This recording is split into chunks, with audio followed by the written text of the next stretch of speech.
आपको मालूम है कि नुपुर शर्मा ने जब यह बयान दिया था कि विशेष संप्रदाय के और पूरी दुनिया के जो नबी हैं उनके बारे में कुछ ऐसी अभद्र टिप्पणी की थी जिसकी वजह से विशेष संप्रदाय जुमे की नमाज के बाद प्रदर्शन किया।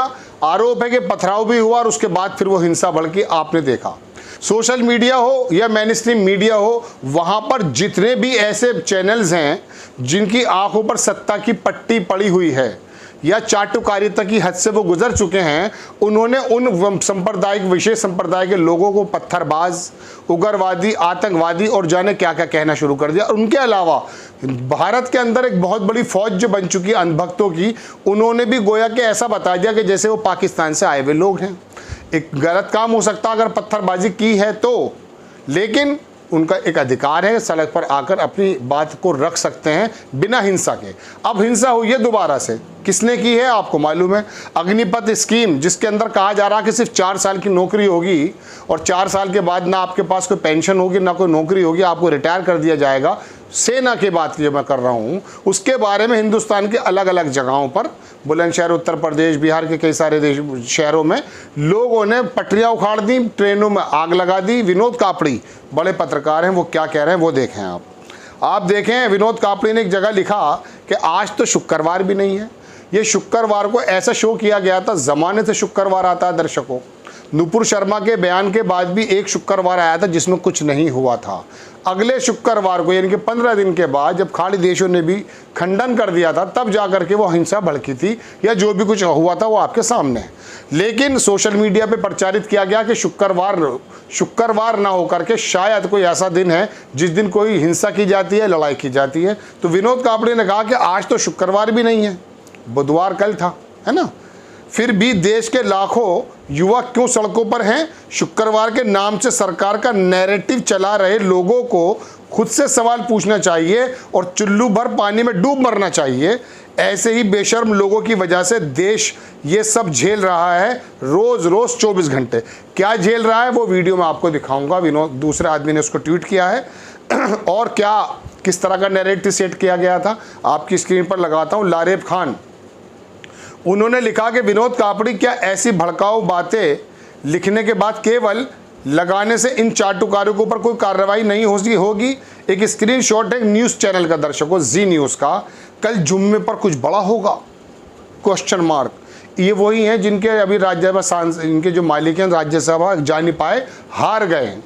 पहले राज्यसभा भेज दिया था मोदी जी ने खुश होकर के। आप देख रहे हैं स्क्रीन, तो ये वाला तो नैरेटिव सेट है। अब विनोद कापड़ी ने लिखा, अब आप देखें वो मसला क्या है।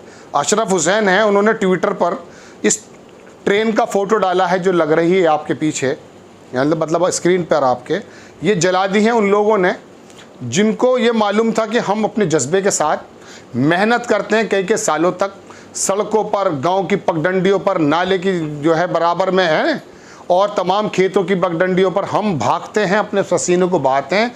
एक जज्बा लेकर के सेना में जाएंगे, देश की सेवा करेंगे और अपने परिवार की भी सेवा होगी। चूँकि सेना में नौकरी का मतलब ये होता है दर्शकों, एक तो देश के लिए मरने का जज्बा वो पैदा होता है, सबसे बड़ी बात है। दूसरी बात यह है कि उसका परिवार, उसका घर एक सीना चौड़ा कर बैठ जाता था कि मेरा बेटा सेना में है। शादी अच्छी हो जाती थी, पेंशन थी, कई तरह की सुविधाएँ थी, सब ख़त्म। 4 साल के लिए आइए और घर जाइए 11-12 लाख रुपए लेकर के। वो बहरहाल एक अलग चीज़ है कि इसके अंदर क्या नुकसान क्या फ़ायदा, वो हम पहले आपको बता चुके। अशरफ हुसैन ने इस ट्रेन को, जो ट्रेन चल रही है आपके मेरे पीछे, सेना के अभ्यर्थी अग्निपथ योजना का विरोध पत्थरबाजी, लाठी डंडों, ट्रेन की बोगी फूंक कर रहे हैं, लेकिन मीडिया इन्हें पत्थरबाज नहीं कहेगा। क्यों नहीं कहेगा? क्योंकि ये विशेष संप्रदाय के नहीं हैं। ये ट्रेन फूंक दें, पटरी उखाड़ दें, और अभी नहीं, राजस्थान के अंदर आंदोलन चले हैं, देखा आपने, गुजर जार जो भी आंदोलन चले हैं, क्या क्या हाल हुआ उसके अंदर।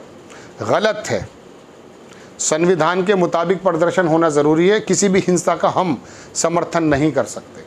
कोई सभ्य समाज अगर बाकी है तो उसके अंदर ये एक्सेप्टेबल नहीं होता। लेकिन इन लोगों की पीड़ा भी है, ये भी दूसरा तस्वीर का रुख है। आगे लिखते हैं कि इन पर मीडिया इन्हें पत्थरबाज नहीं कहेगा, पुलिस इन पर लाठी गोली नहीं बरसाएगी, जिला प्रशासन बुलडोजर नहीं चलाएगा, सरकार इनके पोस्टर जारी नहीं करेगी और देखने वाले इन्हें मासूम युवा कहेंगे। मेरठ का एक पत्रकार उत्तर प्रदेश में मूर्ख कह रहा है और वो 5 दिन पहले उन्हें आतंकवादी उग्रवादी कह रहा था। बेरोजगार पत्रकार है, तो उस जाहिल को ये सोचना चाहिए कि वो जो विशेष संप्रदाय के पत्थरों के आरोप में जो जेल जा रहे हैं, पिटाइयाँ हो रही हैं, गोली खा रहे हैं, वो लोग तो हैं उग्रवादी और आतंकवादी और पत्थरबाज।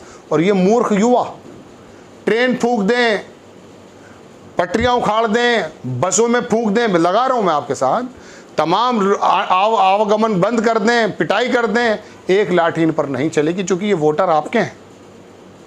लेकिन इनकी पीड़ा भी समझने की ज़रूरत है। लेकिन फ़िलहाल मैं इस टॉपिक पर रहना चाहता हूँ कि वो लोग तो पत्थरबाज हैं, योगी जी और मोदी जी।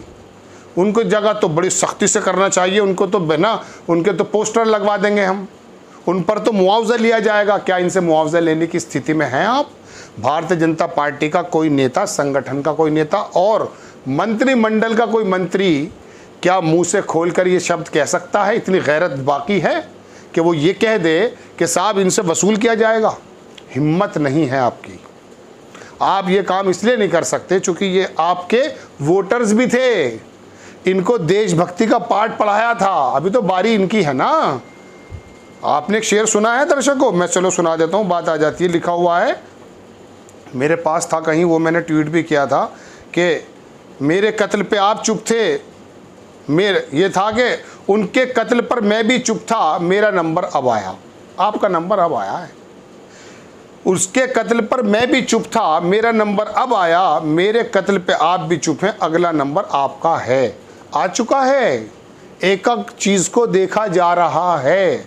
किसानों के 3 कानून हो, NRC हो, CAA हो, GST गलत तरीके से लगा दी गई हो, नोटबंदी में किन लोगों को सुविधा गई हो, कोरोना काल के अंदर किन लोगों के कारोबार, 60,000 करोड़ रुपए का अडानी का कारोबार था दर्शकों 8 बरस पहले। आज कितना है मालूम है आपको? होश उड़ जाएंगे। अंदाज़ा कीजिए, 60,000 करोड़ 1, 60,000 करोड़ 2, 1 लाख करोड़, 2 लाख करोड़, 3 लाख करोड़, 4 लाख करोड़। ये डायलॉग याद है आपको बिहार में? हुर्र, वो लालू जी ने बनाई हुई थी उसकी एक मजाक। 8 लाख करोड़ से ज़्यादा है ना, 8,80,000 करोड़ या 7,80,000, एग्जैक्ट फिगर मुझे याद नहीं है। शब्दों को मुझे बहुत चुनाव करके बोलना पड़ता है। कितने रुपए? अब कर दो वो हुर्र हुर्र करिए आप। वो कह रहे थे ना लालू यादव के वो अखिल भारतीय जो वहाँ पर NSUI का दूसरा विंग है वो तो कांग्रेस का है, इनका अखिल भारतीय विद्यार्थी परिषद के छात्र कर देते हैं हुर्र। कितने पैसे देंगे? मोदी जी ने ऐसे तो ऐलान किया था। तो इसका कितना पैसा बढ़ा था अडानी का?